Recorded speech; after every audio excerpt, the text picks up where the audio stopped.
안녕하십니까, 이태현입니다.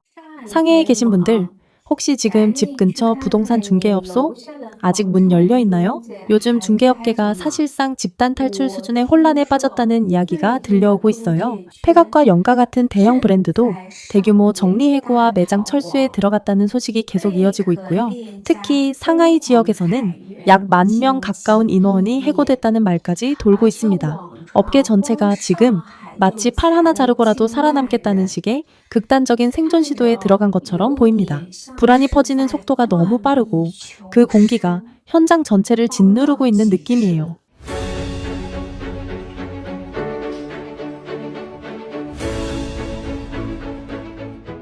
요즘엔 진짜 실물 장사가 너무 어렵네요. 영가 같은 대형 중개업체들조차 줄줄이 무너지고 있으니까요. 폐업하자마자 간판부터 떼어내더라고요. 정말 순식간이에요. 빠르고 허무할 정도로 조용합니다. 1년 넘게 함께했던 이 가게, 오늘부로 문을 닫습니다. 지금 상황을 보면 9월에는 더 많은 중개업소들이 잇따라 문을 닫게 될 것 같아요. 여기도 결국 철수했네요. 아마 오늘 오후쯤 나간 것 같습니다. 이 매장은 2017년에 문을 열었는데 그때 저도 직접 개막식에 참석했었죠. 2018년 초에는 여거랑 방우도 들어섰고요. 중원은 이미 떠났고 지금은 영하까지 철수했습니다. 저 코너에 있던 아에아가까지 나가면서 결국 이 거리에 있던 대형 부동산 중개업체 3곳이 모두 사라지게 됐습니다. 중개업 진짜 쉽지 않습니다. 상장사인 아에아가조차도 결국 폐업했으니까요. 오늘 소개해드릴 곳은 만달 맞은편에 위치한 상가입니다. 연면적 150제곱미터, 총 3층 규모의 건물이고요. 그럼 지금부터 화면으로 함께 살펴보시죠.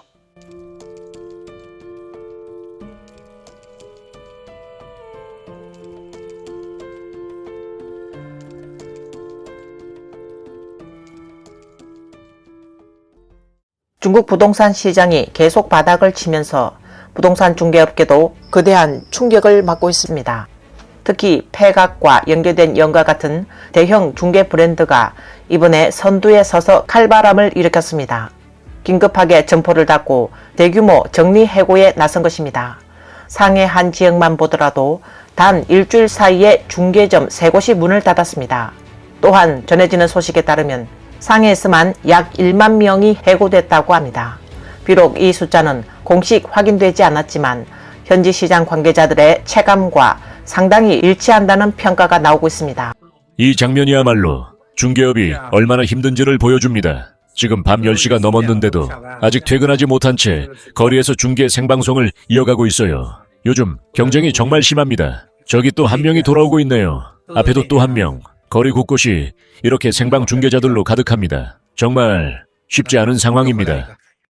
못하겠어요, 여러분. 진짜 못해먹겠습니다. 7년 넘게 버텼지만 결국은 접기로 했습니다. 이 벽에 걸린 액자들 전부 예전 고객들이 남기고 간 인정과 감사의 기록이에요. 저도 한때는 이 일에 자부심이 있었죠. 그런데 지금은 그걸 바라볼 힘도 없습니다. 이 시장 너무 힘듭니다. 정말 별의별 압박이 다 있어요. 내부 경쟁도 외부 경쟁도 끝이 없고요. 심지어 무책임한 개발사들까지 상대해야 합니다. 폐각 가맹으로 일하면서 고객분들께 잘해드렸다고는 생각하지만 솔직히 말 못할 일들도 많았습니다. 중개라는 건 결국 서비스를 파는 일인데 책임은 고스란히 우리 몫이에요. 고객이 집에 만족해도 집주인이 급하게 팔아야 해도 정작 거래 자체가 막혀버리면 우리는 아무것도 할 수 없습니다. 그런 상황이 반복되면요, 진짜 말문이 막힙니다. 보세요. 상해 강교이촌의 한 집주인이 70.56제곱미터짜리 집을 180만 위안에 내놓으려 했습니다. 그런데 부동산 플랫폼 측에서 가격이 안 맞는다며 아예 등록 자체를 거절했습니다. 180만도 거부, 182만도 거부, 185만도 역시 거부당했습니다. 결국 집을 등록하려면 최소 190만 위안 이상이어야 한다는 말도 안 되는 조건을 통보받았어요. 집주인이 자기 집을 얼마에 팔든 그건 본인의 결정이어야 하는데 지금은 플랫폼이 가격까지 통제하는 이상한 구조가 되어버렸습니다. 일각에서는 북경, 상해, 광주, 심천 등 중국 4대 일선 도시에서 몇몇 대형 부동산 중개 회사들이 시장 거래량의 80% 이상을 사실상 독점하고 있다고 지적합니다. 부동산 중개업의 생존은 직접적으로 시장 거래량에 달려 있습니다. 그런데 현재 상해의 중고주택 시장은 거래량이 바닥 수준에 머물고 있으며 집값 역시 지속적으로 하락해 이른바 무릎배기, 즉 3분의 1 수준까지 떨어진 상황입니다. 전문가들은 주택 보유자들에게 경고합니다. 집값 폭락은 이미 현실화되고 있으며 지금이라도 집을 팔 수 있다면 운이 좋은 편입니다. 만약 거래 유동성이 완전히 사라진다면 이는 전례 없는 재앙으로 이어질 것이라고 말합니다. 무엇보다 중국인의 전체 자산 중 70%가 부동산에 묶여 있다는 점에서 충격은 더욱 클 수밖에 없습니다. 여기 바로 이 아파트 4층입니다. 말 그대로 뼈가 보이도록 깊게 잘린 겁니다. 원래는 3룸 구조였고 한때 300만 위안이었지만 지금은 200만 위안도 안 됩니다. 150만 위안을 버는데 얼마나 걸릴지는 모르겠습니다. 하지만 그걸 잃는 데는 단 15일이면 충분했습니다. 지난달 말 한 고객이 이 집을 보고 마음에 든다며 바로 계약하겠다라고 했습니다. 제가 며칠만 더 기다려보자고 말렸지만 왜 그렇게 서둘렀는지 모르겠어요. 결국 지금은 150만 위안이 그냥 날아가 버렸습니다. 산지 15일도 안 돼서요. 단 15일 만에 150만 위안 가까운 손해를 본 겁니다. 이건 정말 누구라도 반년은 우울하게 살 수밖에 없는 상황입니다. 저는 결국 대출 상환 중단을 선택했습니다. 430만 위안에 샀던 집이 지금은 200만 위안 수준까지 폭락했거든요. 상해 집값도 반토막 날 수 있느냐고요. 네, 여긴 분명히 상해입니다. 제가 산 집은 청포구에 있고 저는 소프트웨어 엔지니어였고 아내는 영업직이었습니다. 우리 부부의 연소득은 약 30만 위안 정도였고 양가 부모님의 도움을 받아 계약금을 마련해 집을 샀습니다. 매달 13,000 위안에 대출 상환액도 처음엔 감당할 수 있었어요. 그런데 예기치 않게 아내는 임신으로 회사를 그만두게 됐고 저는 바로 해고를 당했습니다. 그렇게 우리 부부는 동시에 실직자가 됐습니다. 보도에 따르면 한 남성은 아직 실직 상태에서 새로운 일자리를 찾지 못한 가운데 자신이 보유한 주택의 가격이 430만 위안에서 200만 위안으로 폭락했다고 전했습니다. 무려 절반 이상이 증발한 것입니다. 그는 단순히 230만 위안이 사라진 것이 아니라 남아있는 280만 위안의 대출도 은행에 갚아야 한다며 집을 팔아도 빚을 다 갚을 수 없어 80만 위안의 차익이 남는 상황이라고 토로했습니다. 그는 이어서 130만 위안의 성금은 이미 날아갔고 그동안 갚아온 원금과 이자도 모두 물거품이 됐다고 밝혔습니다.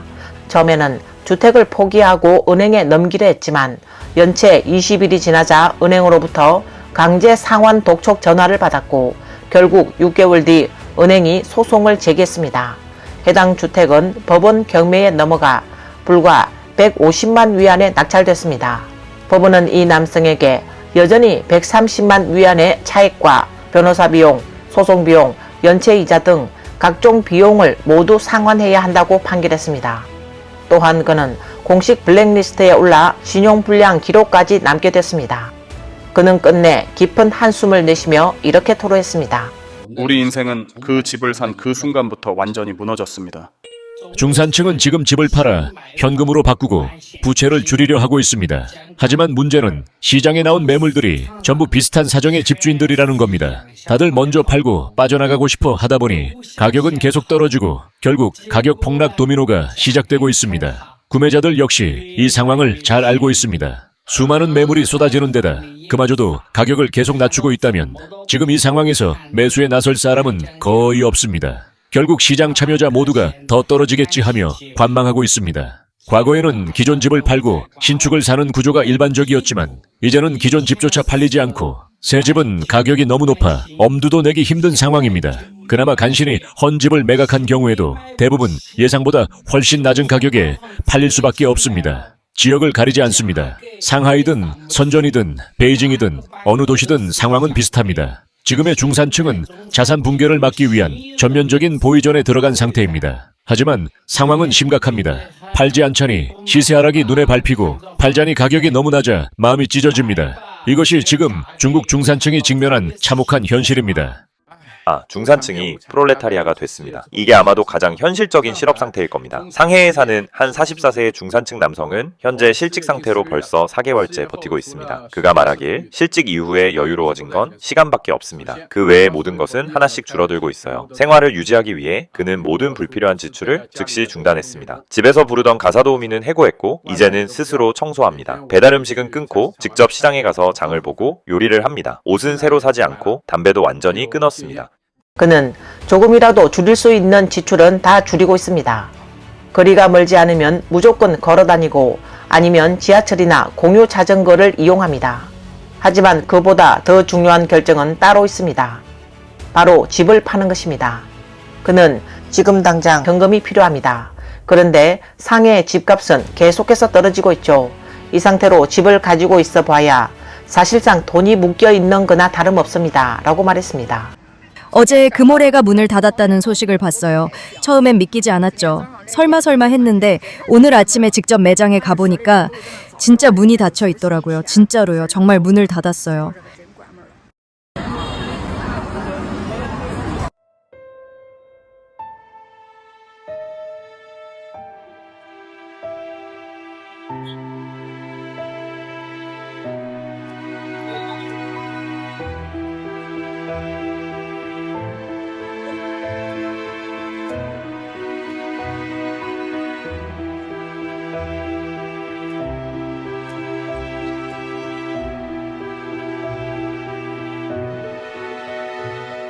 배점, 감원, 임대료 인하, 집값 하락, 모든 움직임이 일제히 진행되고 있습니다. 이 흐름, 마치 봄 강물이 따뜻해지면 우리가 가장 먼저 알아차리듯 지금의 변화는 중국 대륙의 가장 정확한 체온계처럼 느껴집니다. 주 6일 근무, 일주일에 하루 쉬는 걸 단휴라고 부릅니다. 그런데 요즘은 단휴도 양반이라는 말이 나옵니다. 어떤 회사는 아예 하루 휴가라는 개념 자체가 없고 한 달에 고작 4일을 쉬기도 하죠. 당신은 단휴와 월휴가 별 차이 없다고 생각하십니까? 실제로 2달 기준으로 보면 단휴는 총 9일, 월휴는 8일에 불과합니다. 하지만 진짜 문제는 따로 있습니다. 많은 기업이 정해진 휴무일조차 없는 유동 휴무제를 적용하고 있기 때문입니다. 예를 들어 토요일이나 일요일처럼 고정된 주간 휴가는 아예 존재하지 않고 상사의 기분이나 상황에 따라 그날 달라집니다. 지금 보니 어떤 회사들은 격주 주 5일제를 당당히 복리후생 항목에 적어놓더군요. 정말 기가 막힙니다. 언제부터 토, 일요일 완전 주 5일 근무가 아니라 격주제 단휴, 쌍휴가 복리후생이 된 겁니까? 이게 혜택이라니 참담합니다. 오늘 진심으로 말씀드리고 싶은 것이 있습니다. 12시간짜리 2교대제, 특히 밤샘 야간 근무는 가능하다면 절대 하지 마세요. 왜냐고요? 그건 조용히 당신을 망가뜨리는 살인자이기 때문입니다. 노화는 눈에 띄게 가속되고 야간 근무는 피부부터 무너뜨립니다. 칙칙해진 얼굴, 깊어지는 주름, 멈추지 않는 여드름. 남들이 쉴 때 당신은 청춘을 깎아먹고 있는 겁니다. 하루가 다르게 줄어드는 머리숱, 밤샘과 스트레스는 탈모로 가는 가장 빠른 지름길입니다. 그리고 무엇보다 중요한 건 심장, 간, 위, 신장, 우리 몸의 모든 장기들은 일정한 리듬에 맞춰 쉴 권리가 있다는 사실입니다. 밤낮이 뒤바뀐 삶은 그 리듬을 완전히 무너뜨리고 당신의 몸을 조용히, 그러나 확실하게 망가뜨립니다. 난 아직 젊으니까 괜찮다고요? 병은 예고 없이 찾아옵니다.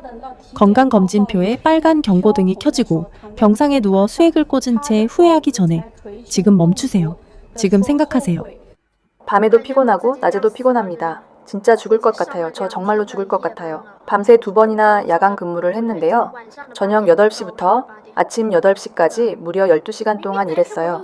낮에는 충분히 잤다고 생각했는데 밤이 되면 또 졸리고 야간 근무를 마치고 나면 낮에도 졸리고 밤에도 졸리고 진짜 몸이 취한 것 같아요. 정신도 멍하고 건강이 점점 나빠지는 게 느껴져요. 도대체 왜 이렇게까지 12시간 근무를 시키는 건지 무슨 꿍꿍이 속이 있는 건지 모르겠어요. 그러나 중국 대륙에서는 돈을 모으기 위해 생존을 위해 심지어는 가정을 부양하기 위해 일부 2000년대생 청년들이 여전히 고된 육체 노동을 택하고 있습니다. 2001년생 한 여성이 그 대표적 사례입니다. 그녀는 매일 건설 현장에서 10시간을 일하며 뜨거운 햇볕 아래 땅바닥에 쪼그리고 앉아 철근을 묶습니다. 그 고된 노동 탓에 피부는 거칠고 검게 거울렸습니다. 이것이 지금 중국 청년들의 삶의 현장입니다. 하루에 거의 10시간씩 일합니다. 처음에는 발이 너무 아파서 서 있기도 힘들었어요. 지금 받는 급여는 하루 322안입니다. 부모님은 시골에서 농사를 지으며 저와 여동생을 키우셨고 정말 고생이 많으셨어요. 그래서 앞으로는 부모님이 더 이상 그렇게 힘들게 일하지 않으시도록 저도 돈을 더 많이 저축하면서 열심히 살아가고 싶어요. 오늘 뉴스는 여기까지입니다. 시청해 주셔서 감사합니다.